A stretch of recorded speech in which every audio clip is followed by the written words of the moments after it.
Hey, this is Michael AMOTT, and you're listening to Kris Peters with Heavy Mag, the heaviest show on air. But you already knew that. Beautiful introduction, Michael. Thanks for joining us today.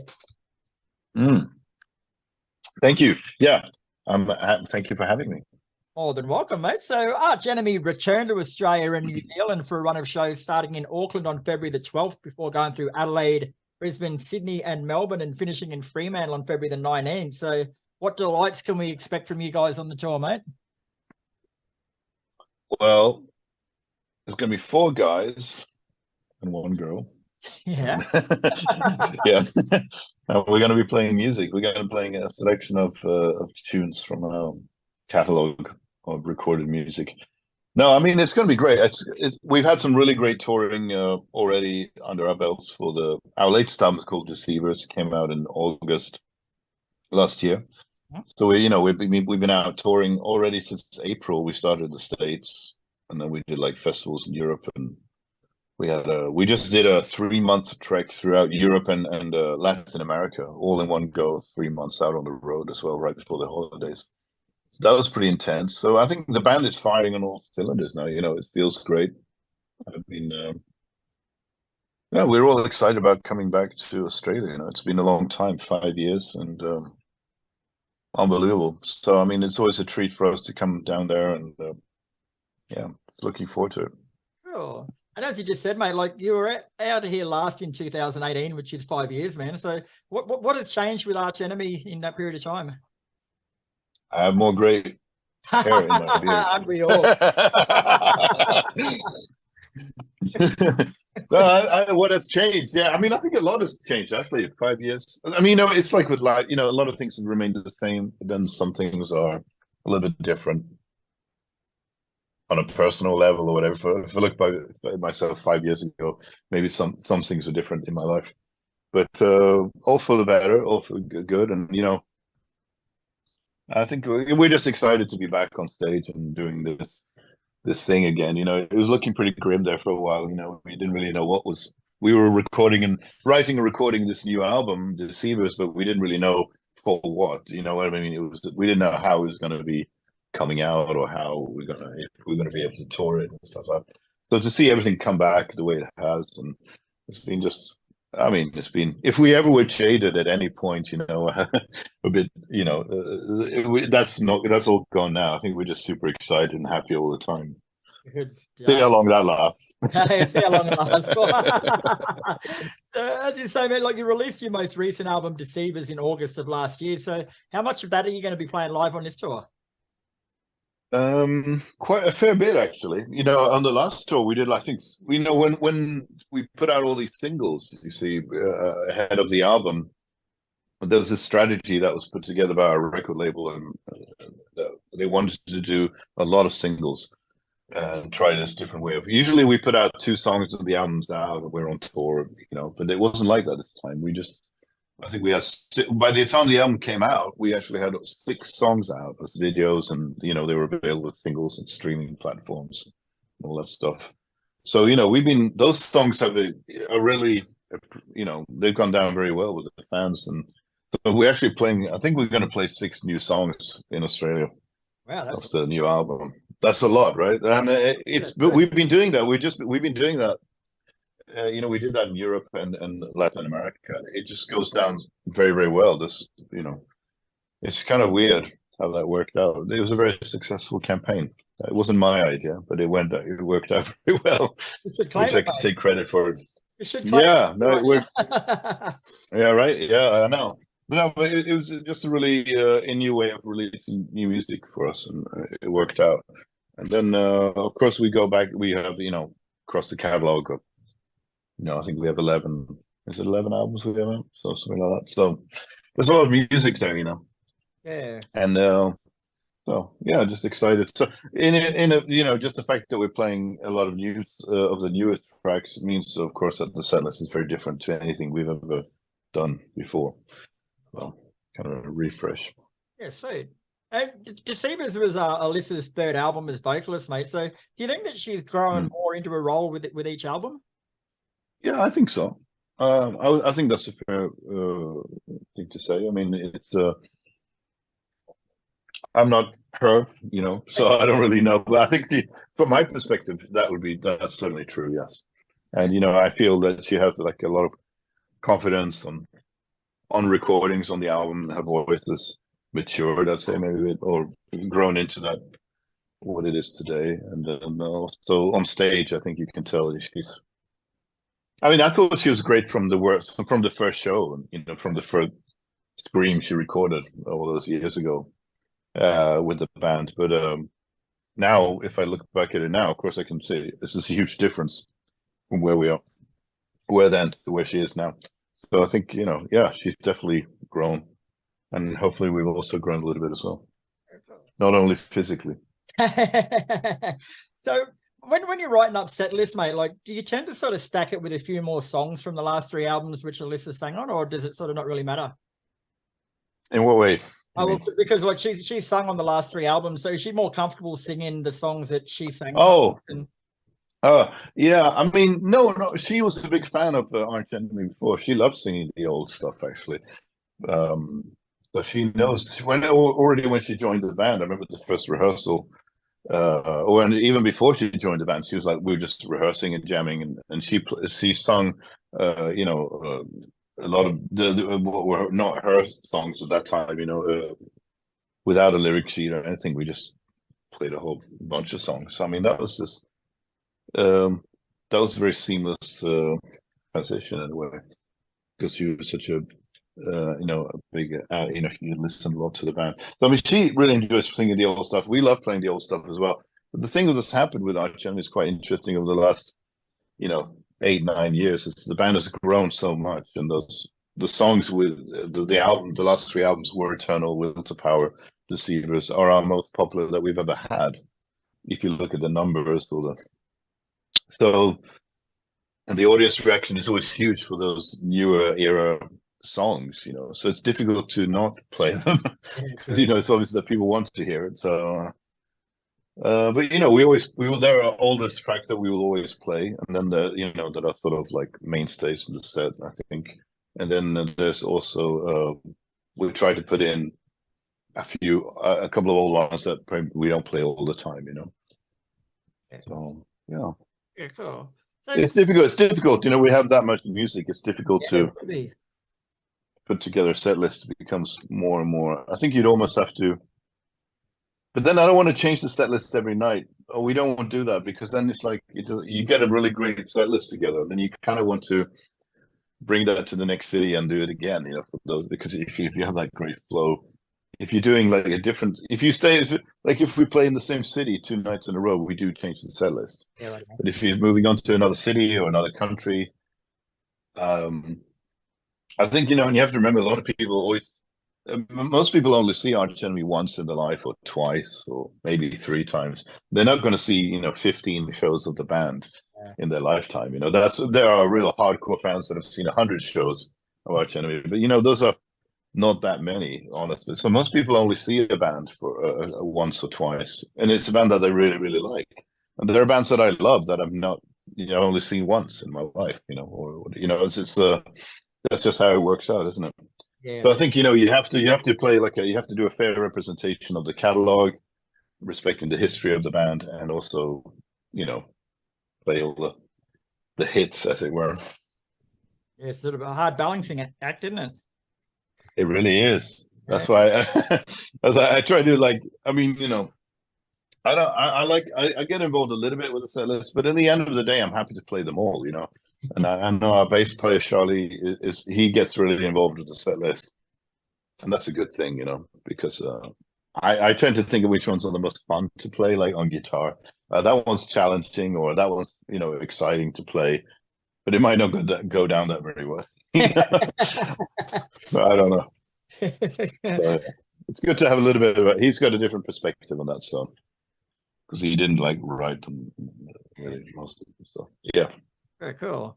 So if we can go back to the beginning of Arch Enemy, mate, like you formed the band back in 1995. So what was the musical climate like, I guess, that gave birth to the band, and where did you fit in back then? Oh, the musical climate for heavy music was pretty dire. I mean, it was terrible, actually. I mean, it was like an era where there was no guitar solos in metal, and I was all about that. I wanted to do something that was like had the thrash and death metal roots that I had, but also put in a lot of classic metal, like Judas Priest, Iron Maiden, type Violet harmonies, and like really quality, arrangements and guitar parts and stuff like that, and solos, which I thought was a just natural part of metal to me. But I mean, at the time, it was more like about rapping and having a DJ, or in metal, in harder rock, right? It was more like that was the era of new metal peaking, or I guess, and a lot of the rap metal and industrial metal. So we kind of came out at the wrong time.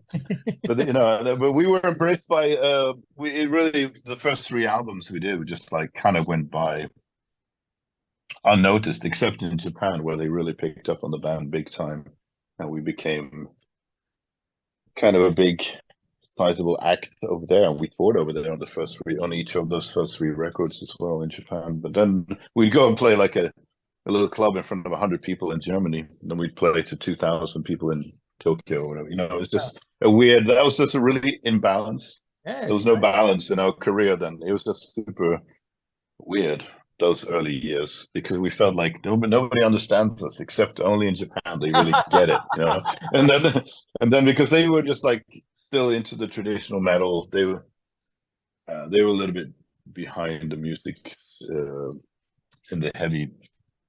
the metal sense. They were a little bit behind, and they were still listening to a lot of more traditional bands like power metal stuff and stuff like that. So it was that was interesting time. But then when we put out the fourth record, Wages of Sin, I know that everything just kind of exploded for us. It was the first album with Angela on vocals, our second vocalist, and we had a new record deal and stuff like that. And it just kind of opened up things. We started touring in America and Europe a bit more successfully, and maintaining a fan base in Japan as well. But I don't think we came down to Australia until 05 on the Doomsday Machine album, if I remember correctly. All right. Cool. And as you say, man, like your original vocalist Johan left in 2000 after 3 albums and was replaced by Angela. So back then, man, like, was it always your intention to get a female singer at that point, or were you sort of just after the best person for the spot? I mean, yeah, that was kind of like, it's a bit of left field, very left field decision then at the time. You didn't have the female fronted metal scene or whatever. That didn't exist at the time. So that was not there. There was no template for, like, if you do this and you have this music and you put a female singer, it's going to attract attention. It's going to be very positive. There's not, it was just more like a big question mark, actually. What the hell is going to happen now? Because we had already established a following in Japan and great sales over there and concerts and stuff. But the rest of the world was kind of like, still, we were not really making any big impact really anywhere else. So it was like, well, let's just try this. We had a lot of freedom in that way, because we were, like I said, we were only really popular in one place, and that was Japan. And we thought, well, we kind of risked it all, just like, let's try this. Because, I mean, it was undeniable how great she was at the time. She came in and she had a fresh energy, and she had a great look, and she had a great voice. And it felt like, well, if we don't try this with her, I mean, she was a friend of the band, so once it got into her head that she could be a possible new singer, it just seemed too exciting to not try it. I think we would have regretted it if we didn't try it. And things were not working out with Johan at the time. He had to focus on his own life, work stuff, and we were not a money making machine at the time.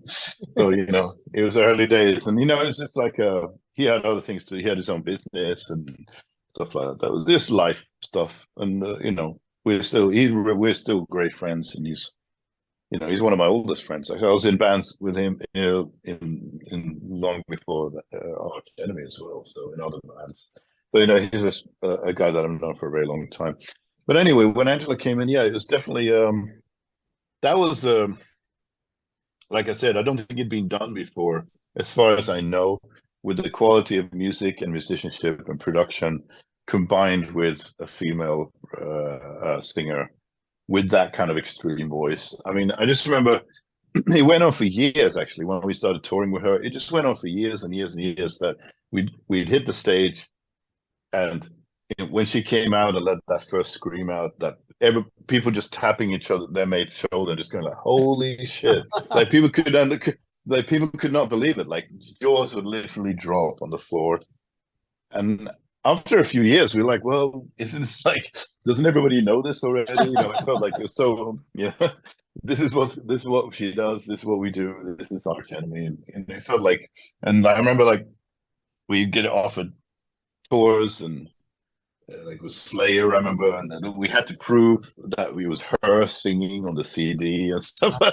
Like there was all these, like, you know what I mean? Like they thought it was just like, we can't get this band on the road if it's going to be like some kind of gimmick that they can't pull it off live or something. And it's like that's kind of like that's kind of like a funny story, isn't it? But you know, that was turned out to be a great tour and a great guys as well, Slayer. But you know, it's just funny things like that happened along the way. So how did like changing from a male vocalist to a female vocalist, like how did that change the musical dynamics within the band? Well, I mean, Angela was and still is to this day, she's like a die-hard death metal freak. You know, she really grew up in that scene with like the first wave of death, you know, the death and her favorite bands were like Death, Morbid Angel, you know, and Obituary and Carcass and all that kind of stuff, you know. She grew up in that scene, so she was really, really maybe even more extreme than Johan. You know, her voice was more extreme. So I think in a way we got heavier with her actually, but because she was he just had one switch, you know. He was like full on death metal mode. Yeah, he wasn't like interested in any other dynamics. So she was very, very cool, a total powerhouse. Yeah. And then like Angela left in 2014 and Alyssa came in, as we said before, mate. So was that an easy transition, like going from Angela to Alyssa? At that point, I mean, this is interesting. Now we're doing the history of Arch Enemy here, but I think it's kind of interesting. That transition was obviously a lot more difficult for me and for Arch Enemy, because that at that point we had a lot more to risk. You know, a lot more was at stake. We had established ourselves with Angela as the front person for the band. You know, every time we put an album, we get like 100 magazine covers, and you know, with her on the, you know, fronting the band. And she was a well-known, established figure, you know, in the metal scene.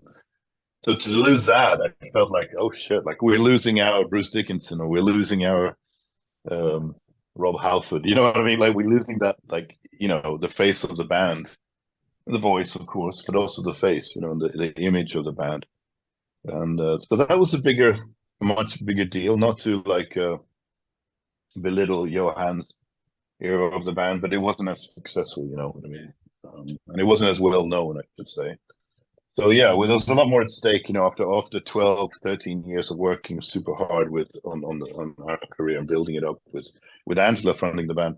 So that was a big deal, yeah. So that was difficult. So what do? You know, you kind of look around and you go like, well, do we get a guy singer now, or do we, or you know, do we even continue? I remember, you know, having those conversations at that time as well. Do we stop now?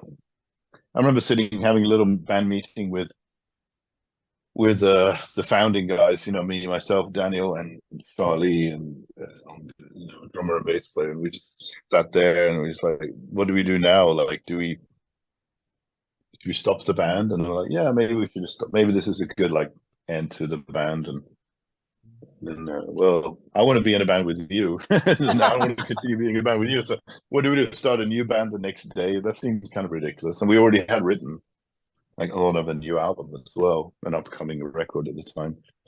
So it was like, well, let's maybe try to find another singer, a new singer, and finish up these songs that we've already started working on. And that's when Elisa came into the picture. So, and that was, of course, very exciting.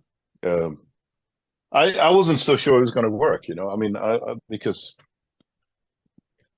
the band was a lot bigger at that point, you know, and switching singers at that level, I thought would be a lot tougher.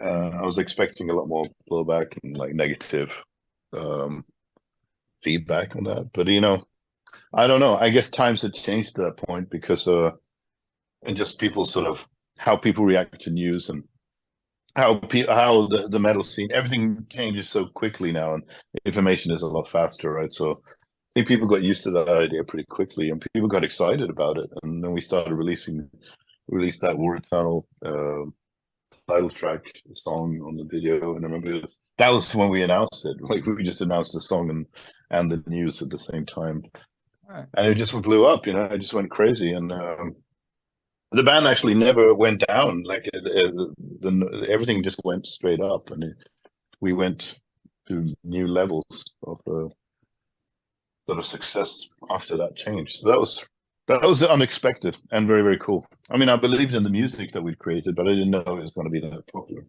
Yeah. Very cool. All right, Michael. Well, thanks very much for your time today, mate, and thanks for running down that history lane with us. It was Oh yeah. Very good. Yeah, we're writing the book here. That's next. So the Arch Enemy tour kicks off on February the 12th in Auckland before moving to Australia and going to all capital cities. So I'll be at the Brisbane show, mate. So keep an eye out for us. Brizzy, great. Kris, thank you for the support. Thank you for the interview. Appreciate it. My absolute. Cheers. Mate, safe travels. We'll see you when you get here. Absolutely. Okay, cheers, mate. Bye. Right, bye.